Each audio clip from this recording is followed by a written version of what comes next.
ಸಾಯಂಕಾಲ ಎಕ್ಸ್‌ಪ್ರೆಸ್ ಯಾರ ಪರವೂ ಅಲ್ಲ, ಯಾರ ವಿರುದ್ಧವೂ ಅಲ್ಲ. ಇದು ಜನಪರ. ನಾಳೆ ಏನು ಬ್ಯಾಕ್ವರ್ಡ್ ಕಮಿಷನ್ ರಾಷ್ಟ್ರ ಮಟ್ಟದಿಂದ ಏನೋ ಎಐಸಿಸಿ ಬ್ಯಾಕ್ವರ್ಡ್ ಕಮಿಷನ್ ಮೀಟಿಂಗ್ ಇದೆ. ಅದ್ರ ಏನು ವಾಟ್ ಇಸ್ ದ ಅಜೆಂಡಾ, ಏನು ಡಿಸ್ಕಷನ್? ನಾಳೆ ಬ್ಯಾಕ್ವರ್ಡ್ ಕಮಿಷನ್ ಕಮಿಟಿ ಇದೆ. ನಾಳೆ ಒಬಿಸಿ ಕೌನ್ಸಿಲ್ ಮೀಟಿಂಗ್ ಇದೆ. ಅದಕ್ಕೆ ಅಧ್ಯಕ್ಷರು ಜೈ ಹಿಂದ್ ಅಂತ ಅಧ್ಯಕ್ಷರಾಗಿದ್ದಾರೆ. ನಾನು ಒಬ್ಬ ಮೆಂಬರ್. ಅವರೆಲ್ಲರೂ ಕೂಡ ಡೆಲ್ಲಿನಲ್ಲಿ ಬಂದು ನನಗೆ ಭೇಟಿ ಮಾಡಿ ಬೆಂಗಳೂರಿನಲ್ಲಿ ಮೀಟಿಂಗ್ ಮಾಡ್ತೀವಿ, ನೀವು ಹೋಸ್ಟ್ ಮಾಡಬೇಕು ಅಂತ ಹೇಳಿದ್ರು. ಹಾಗಾಗಿ ನಾನು ಹೋಸ್ಟ್ ಮಾಡ್ತಾ ಇದ್ದೀನಿ. ನಡೀತಾ ಇದೆ. ಹಿಂದುಳಿದವರು, ಅಲ್ಪಸಂಖ್ಯಾತರು ಮತ್ತು ದಲಿತರು ಇವ್ರ ಸಂಘಟನೆ ಹೇಗೆ ಮಾಡಬೇಕು, ಹೇಗೆ ಇವ್ರನ್ನ ಪಕ್ಷದ ಪರವಾಗಿ ಒಲವನ್ನು ಗಳಿಸ್ಕೋಬೇಕು ಅಂತಕ್ಕಂಥದ್ರ ಬಗ್ಗೆ ಚರ್ಚೆ ನಡೀತದೆ. ಇಡೀ ದೇಶದಲ್ಲಿ, ನಾಟ್ ಓನ್ಲಿ ಇನ್ ಕರ್ನಾಟಕದಲ್ಲಿ ಇಂದ ನಾವು ಭಾಳ ಹಿಂದೆನೆ ಮಾಡಿದ್ದೀವಿ. ಸೊ ಕರ್ನಾಟಕ ಅಷ್ಟೇ ಅಲ್ಲ, ಇಡೀ ದೇಶದಲ್ಲಿ ಹಿಂದುಳಿದವರ, ದಲಿತರ, ಅಲ್ಪಸಂಖ್ಯಾತರ ಸಂಘಟನೆ ಹೇಗೆ ಮಾಡಬೇಕು, ಬಡವರ ಸಂಘಟನೆ ಹೇಗೆ ಮಾಡಬೇಕು ಅನ್ನೋದ್ರ ಬಗ್ಗೆ, ಅವರಿಗೆಲ್ಲ ಹೇಗೆ ಆರ್ಥಿಕವಾಗಿ, ಸಾಮಾಜಿಕವಾಗಿ ಶಕ್ತಿ ಕೊಡಬೇಕು ಅನ್ನೋದ್ರ ಬಗ್ಗೆ ಚರ್ಚೆ ಮಾಡಿ.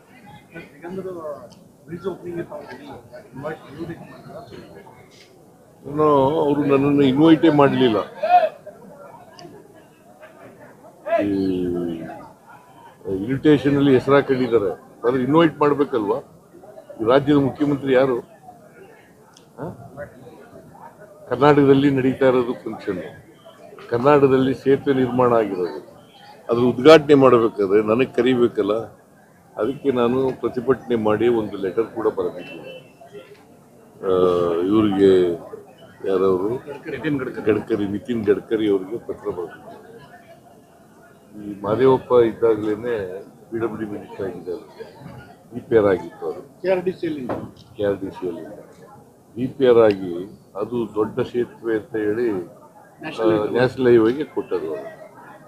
ಸೊ ಅದಕ್ಕೆ ಹಾಗಂತೇಳಿ ಅವರೇ ಇದು ಯಾರು ಈ ಫೆಡರಲ್ ಸ್ಟೇಟ್ ಕೋಆಪರೇಟಿವ್ ಫೆಡರಲಿಸಮ್ ಅಂದ್ರೆ ಇದೇನಾ? ನಮ್ಮ ಟ್ಯಾಕ್ಸ್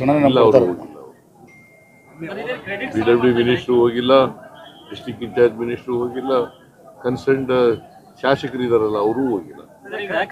ನಾವು ಪ್ರತಿಭಟನಾರ್ಥವಾಗಿ ಹೋಗಿಲ್ಲ. ನಮ್ಮ ಟ್ಯಾಕ್ಸ್ ಹಣದ ದುಡ್ಡು, ಇಂಟರ್ನಲ್ ರಿಸರ್ವೇಶನ್ ನಮ್ಮ ಟ್ಯಾಕ್ಸ್ ಹಣದ ದುಡ್ಡು, ಅವ್ರದ್ದು ದುಡ್ಡು ಅಲ್ಲ ಸರ್. ಇಂಟರ್ನಲ್ ರಿಸರ್ವೇಶನ್ ದೊಡ್ಡ ಬೇಡಿಕೆ ಹಿಂದುಳಿದ ಸಮಾಜದಿಂದ ಇನ್ನೂ ವರದಿ ಕೊಟ್ಟಿಲ್ಲ. ವರದಿ ಕೊಟ್ಟ ಮೇಲೆ ತೀರ್ಮಾನ ಮಾಡಿ. ಸರ್, ವಿಜಯಪುರದಲ್ಲಿ ಅತಿ ದೊಡ್ಡ ಒಂದು ಚಿನ್ನದ ದರೋಡೆ ಆಗಿತ್ತು ಸರ್. ಅದನ್ನ ಪ್ರಕರಣ ಭೇದಿಸಿದ್ದಾರೆ ಸರ್. 59 kg ಕಳ್ಳತನ ಆಗಿತ್ತು. ಪೊಲೀಸ್ನಾಗೆ ರಿವಾರ್ಡ್, ಈ ವಿಷಯದಲ್ಲಿ ದೊಡ್ಡ ರಿಕವರಿ, ಅತಿ ದೊಡ್ಡ ರಿಕವರಿ ಸರ್. ಈಗ ಹೇಳಿದ್ರು ನಾನೇ ಹೇಳಿದೆ ಸರ್, ಪೊಲೀಸ್ನವರು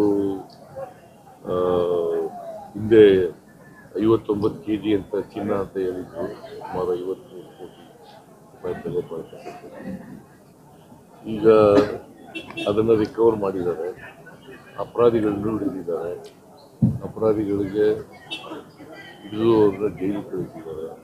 ನೋಡೋಣ, ಅದ್ರ ಬಗ್ಗೆ ನಾನು ಮಾಹಿತಿ ಎಲ್ಲ ಪೂರ್ಣ ಮಾಹಿತಿ ತಗೊಂಡು ಆಮೇಲೆ ಮಾತಾಡ್ತೀನಿ. 10 ಮಹಾನಗರ ಪಾಲಿಕೆಗಳು ಸರ್ ಸ್ಟ್ರೈಕ್ ಮಾಡ್ತಾ ಇದ್ದಾರೆ. 7th ಪೇ ಕಮಿಷನ್ ಜಾರಿ ಮಾಡಿ 10 ಕೆಲಸ, ಅಭಿವೃದ್ಧಿ ಕೆಲಸ ಇರೋದಿಲ್ಲ, ಕಸ ಎತ್ತಕ್ಕಾಗ್ತಿಲ್ಲ. 10 ಮಹಾನಗರ ಪಾಲಿಕೆ ಇವರು ಎಂಪ್ಲಾಯಿಗಳು ಸುಮಾರು ಪ್ರೊಟೆಸ್ಟ್ ಮಾಡ್ತಾ ಇದ್ದಾರೆ. 7th ಪೇ ಕಮಿಷನ್ ಜಾರಿ ಮಾಡಿದ್ರು. ನಾನು ಕರೆದಿದ್ದೀನಿ, ಅವ್ರ ಜೊತೆ ಚರ್ಚೆ ಮಾಡ್ತೀನಿ. ಬೆಂಗಳೂರು ಟನಲ್ ಯೋಜನೆ ಏನಿದೆ ಅದು ಮಾರಾಟ ಇದೆ ತೇಜಸ್ವಿ ಸೂರ್ಯ ಹೇಳಿದ್ದಾರೆ. ಅದ್ರ ಜೊತೆಗೆ ಅದರಲ್ಲಿ ಪ್ರಾರಂಭದಲ್ಲೇ ಭ್ರಷ್ಟಾಚಾರ ನಡೀತಾ ಇದೆ ತೇಜಸ್ವಿ ಸೂರ್ಯ ಹೇಳಿದ್ದಾರೆ.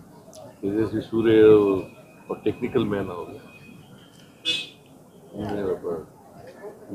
Technical man.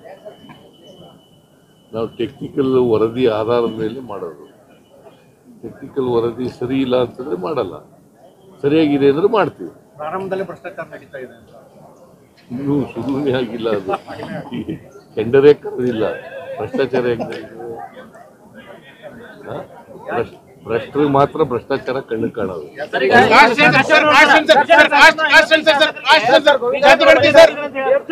ಜಾತಿ ಗಣತಿ ಇನ್ನು ನಾಟ್ ಯಾವಾಗ ಬರ್ತೀರಿ?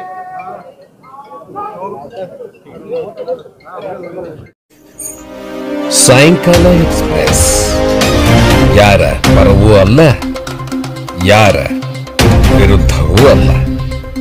ಇದು ಜನಪರ.